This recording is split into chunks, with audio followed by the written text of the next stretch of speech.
why do we blame people? I mean, I think about attitude. That's a lot of you talk about attitude a lot. What is the source of that blame game we play in our lives? Well, it goes very deep into human nature, right? Because the feeling that I am to blame causes all kinds of self-reflections, like what is it about me that's wrong? Is there something essentially wrong with me? Mm-hmm. So it's much easier to focus outward. We're not designed by the way our brains are created or wired. Which is something I'm going into for my next book. We're not wired to reflect on ourselves, to reflect on the brain itself, to reflect on our own functioning, to reflect on our own emotions. If you study neuroscience, our emotions are actually disguised from us. We don't see the source of them. We may see the source of a thought sometimes, but we never see the source of our emotions. Like, where does my anger really come from?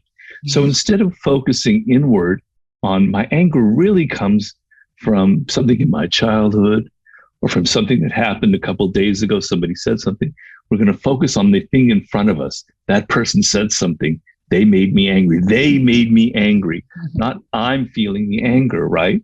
Yeah. So we're wired to continually look outward and see other people as responsible for it. And so I wrote a book called The Laws of Human Nature, which is my 6th book. And it's kind of long. It's, I hate to say it's like 160 pages long. I don't want to discourage people from reading it, but I'm being honest. But I have like 18 laws in there about human nature, and they're kind of negative qualities that we all can have. Narcissism, irrationality, envy, grandiosity, aggression, on and on and on. And the point that I make in the book is our tendency as human beings is to always think that the other person has these qualities. They're a narcissist, right? She's full of envy. He's aggressive. But we never go, maybe I'm a narcissist. Maybe I have narcissistic tendencies, right?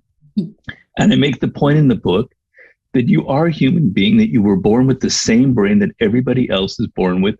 There are very few differences between one human to another in the brain functioning. And so to assume that you aren't narcissistic is absurd. It's wired into our nature to be self-absorbed. We're all self-absorbed, including myself. And when I wrote the book, it was kind of painful for me to realize, Robert, you actually are quite narcissistic.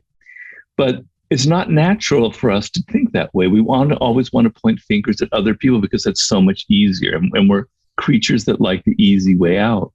I have a theory, and that's human nature is to do the minimum. And everyone's minimum's different. My dad was pretty tough on me, and, my minimum was different than someone else who maybe didn't get grounded for something. And, but right. Human nature is to do the minimum, which is why I feel like you see like, 2nd and 3rd generation kids within wealthy families, like the minimum gets pretty low. Like there's a lot, there's you don't have to make it yourself. There's a fallback. This is definitely part of the human condition to deflect and protect ourselves. Like, I think that's kind of, the ego coming in again to negate against pain. Are you saying that there's an aspect of narcissism within everyone, an aspect of a monster within everyone, an aspect of jealousy? Are you saying we hold all of these aspects? It's just what we put what makes someone have more narcissism or more anger or more kindness? What makes that pie get broken up differently? Well, I maintain, first of all, some narcissism, there is a genetic element to that, no doubt. And there's also an element of early rearing, right? Your attachment theories, how your parents related to you. So there is kind of a background. I'm not saying that everyone's equally a narcissist. There are clearly what I call deep narcissists. And I have a kind of an image that I've created where, let's say, at the high point, you are completely empathetic. You can get outside of yourself and think completely of another person, be as kind. I can get inside your mind. And at the bottom point, at 0, you are completely 100% absorbed in yourself, right? Most of us are at that kind of 50% line, right? And if painful things happen, and we're upset, we can kind of dip below that and become more self-absorbed. If we're happy and we're in a good mood and we're in a relationship and things are clicking, we can get out of that and rise up to 70, maybe 80%. Some people from very early age are locked into like that 20 or 30 percentage position because they had parents who abandoned them, who didn't give them the proper attention, etc., or they had parents who suffocated them. They didn't have the ability or the space to create a solid sense of self. So when we have experienced some kind of painful situation, the first thing is we retreat inward, right? That's our first instinct. And we want to protect ourselves, right? But if you have no sense of self to retreat into, if it's kind of all fragmented and you don't feel like there is anything solid there, your natural instinct is to get angry at people, to find fault with them, to attack them, to go into what's called narcissistic rage, etc. So some people are at that lower point and other people are higher. In that case, a lot of it has to do with childhood, early childhood. But the point that I make in the book that applies to all of the things that you mentioned, all of the laws, is your degree of self-awareness. So if you delude yourself and say, no, I'm the one person on the planet that's not a narcissist. I'm the only person ever created who doesn't have any of these tendencies. You can't correct yourself, right? You'll be at that position, you'll be locked through your whole life, or you'll keep dipping down. Yeah. So the key is, no, I have these tendencies. I'm not a deep narcissist like some of the people we see in our own culture who are like that, right? Okay, but I have these tendencies. I'm aware of them now. Now I can begin to catch them. I can begin to see in a conversation, I'm not really listening to the other person. I'm hearing my own thoughts. I'm absorbed in my own head, right?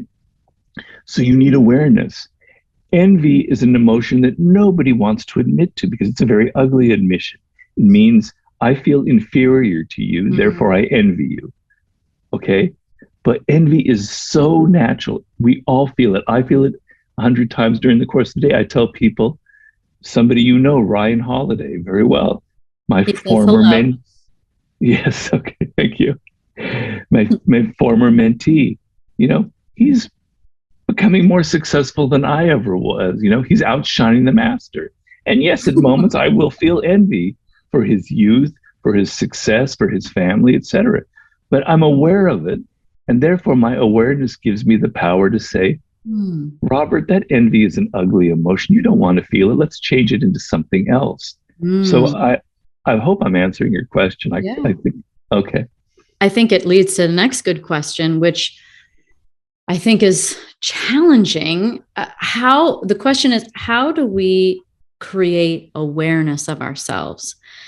And I think it's tricky because first off, people don't even know to even want awareness. Like, I think people can generalize and say that, like, yeah, I'm aware. Like, I went to work and this guy was a jerk. And then I came, and like the food was cold and I don't know, whatever. I'm just making up a story. But I don't think anyone would not. It's almost like being healthy. I feel like everyone could say like, yeah, I want to be healthy, but nobody really knows not everyone knows how to do it. And I feel like awareness is similar in the sense that I think people want awareness, but I don't know if they know how to get it. Well, it's what you said earlier, where we want the easy path. I call it the line of least resistance. We take the line of least resistance. So if we weren't aware that exercise can actually make us feel better and get us healthier, when we go to the gym, we would just do the tiniest little bit of movement and then go home and have a beer and think, wow, we exercised today. But we're aware that you have to do more of it, that you have to build up your muscles, that over the period of weeks and months of going to the gym, of lifting weights, of swimming, of running, you're going to build up strength and it's going to get better and better and better, okay? Awareness is a muscle. It's not literally a muscle, it's a mental muscle. Let's just use an image here, right? So if you just go, yeah, I'm aware, okay, enough, story over, it's never going to happen. It's like going to the gym. You have to practice it every day. It has to become a habit. All right. So that's the first thing, for you to get down on your hands and knees and go, I am not aware of myself. Mm. I am deluding myself in most situations. It's a come to Jesus moment. You admit that you are not aware, that you're not practicing this. Okay, now you can go to the next step. And then, and I tell this like a lot in the daily laws, but in all of my books, it's a process. There are baby steps that you go along the way. And the hardest thing for people is to detach themselves from themselves. And that's the main power I'm trying to give you in my books. Mm-hmm. The ability to look at yourself with some distance and detachment and observe yourself in action. So you begin by, let's say, tomorrow we're going to start this process. I heard Robert, and I'm going to start it tomorrow. Okay. I want you just one time during the day to catch yourself feeling an emotion, right? Anger, envy, love, excitement, whatever it is. And to step back and just for a couple of minutes to try and analyze that emotion and go, where does it really come from? Is it really just love or excitement, or is it maybe something else? Is it maybe a mix of emotions? Is it maybe the opposite? Sometimes when we hate somebody, we actually love them. Weird, but that's how perverse people can be, right? Take that step back and go, what's really going on here? Maybe write it down in a journal.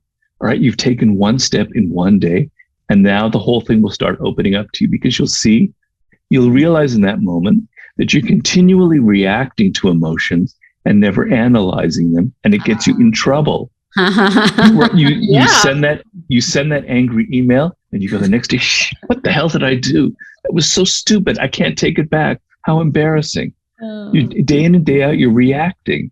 I want to give you the power to stop reacting. You go, well, that's right. I was feeling excitement in that moment. I stepped back, I analyzed it. And actually, that excitement was a feeling of envy, a feeling of insecurity. It really isn't what I thought it was. That's interesting. Now that gives me the power to maybe, I don't want you to repress your emotions, because that doesn't work. Emotions are very important for us, for our functioning. But awareness of them, aware of where they come from, aware of your own faults, aware of the own patterns in your life that bring you trouble is extremely important. From those small steps, we can build it out. Something larger, like I mentioned, seeing the patterns in your life, which is an extremely powerful bit of perception. Because if I was fired once for outshining the master, but as I say in my books, for human beings, nothing ever happens once. There's always a pattern. Mm-hmm. If somebody does something kind of rotten to you, and they go, oh, Danica, that wasn't me. I don't know what, something came over me. That's not really who I am. And you go, okay, well, maybe that's true. That is who they are. You can bet your $1 on it. They've done that many, many times before. Nobody ever does anything once. We're habitual creatures. I don't mean never, but usually. Yeah. So I have patterns. That outshine the master was a pattern of mine.